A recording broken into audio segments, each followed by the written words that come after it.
Guys, what's up, man? We'll vid out here because I said I was going to address this. So, Manchester United, they're going on another run.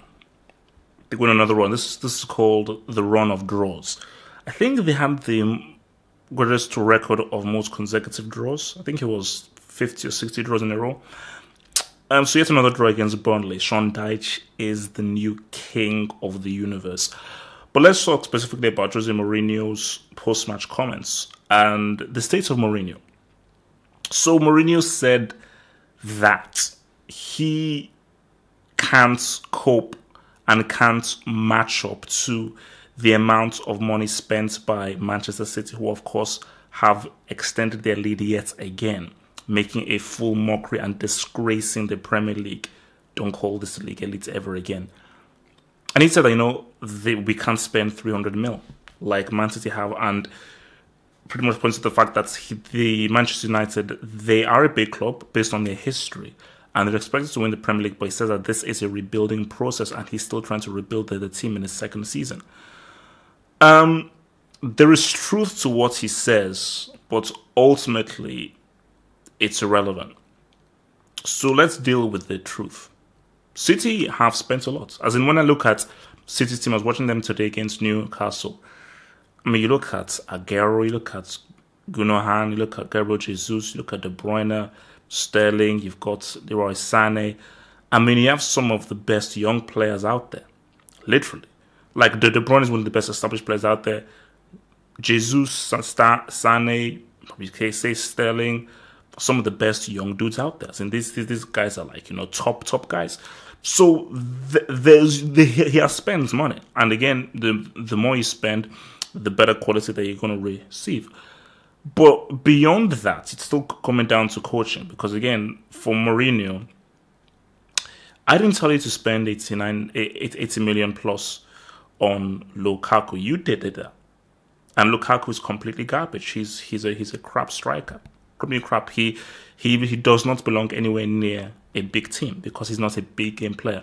He's an average player and he deserves to be in an average team or a pretty good team. He doesn't deserve to be in a top 4 club because he just doesn't have the ability to deliver when it really matters for a big team. And for Mourinho, this is the reality of the situation.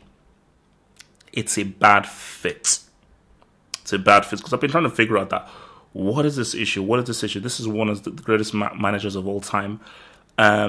Despite the misgivings that he's had this season, what he did for FC Porto, what he did for Inter Milan, what he did for Real Madrid, what he did for Chelsea in both stints, give it up. I mean, the guy has had some incredible achievements. But I think for United, this is a bad fit. The key thing of a Mourinho team, the key thing are great defenders, is a great defense. Forget the midfield attack. The key thing for a Mourinho team to really be amazing and to win trophies is to have great defenders, or at least one great defender. Carvalho was his great defender for Real Madrid. Pepe was his great defender for Real Madrid. Carvalho was his great defender for FC Porto. Pepe was his great defender for Real Madrid. John Terry was his greatest defender with Carvalho for Chelsea. Probably, in my view, one of the best defensive partnerships I've ever seen in my life was Samuel and Lucio. Samuel and Lucio in 2010, for me, that was the best season ever for a defensive partnership. They were impenetrable. So for me, I've never seen a defensive partnership better than Lucio and Samuel, 2010 for Inter Milan.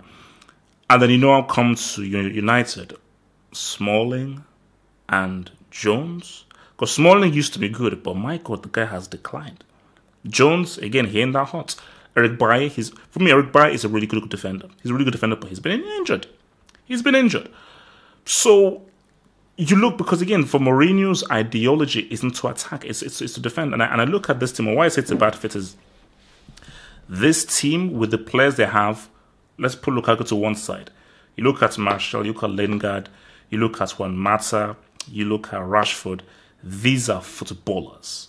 These guys are young players. And they need a Louis van Gaal. I think Louis van Gaal with these players, they could possibly do something. But even beyond that, I look at even a Guardiola, or even perhaps maybe an Ancelotti, someone like that, even like a Di Francesco for Roma. This team should be playing football. That seems like an obvious thing to say, like play football, that's obvious. But guys who know what I mean know what I'm saying when I say that. No, this has to be a team that really plays football, that really takes to the opponents and really allows these individuals to express themselves. And the key thing that they are young, that they need to be improved upon.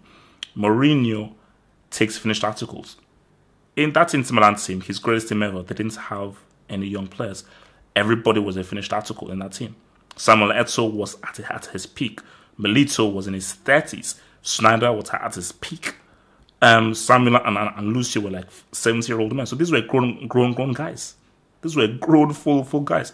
Julio Cesar was a fully grown man. So I think Zanzanetti as well.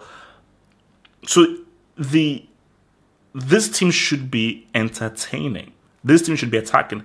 When this team is 1-0 up, they should go for 2-3-0. Maybe they then concede, but this team is not a team that closes out games. When your team is a young team that doesn't have a great defense, you can't score out and close out games. You have to live and die by that sword. You've got to attack. Like 1-0 up, we attack. We may concede, but let's score again. So because he's infused a mentality of let's be solid, let's be structured, let's close out games, that's why they're ending up drawing games, because the team just doesn't know how to close out games. And you can't force them to close out games because it's not in their DNA. A key thing of a manager is once the season starts and the transfer window ends, you've got to now say, okay, this is my 25-man squad. What kind of football can I play with these players, with this team that can yield results?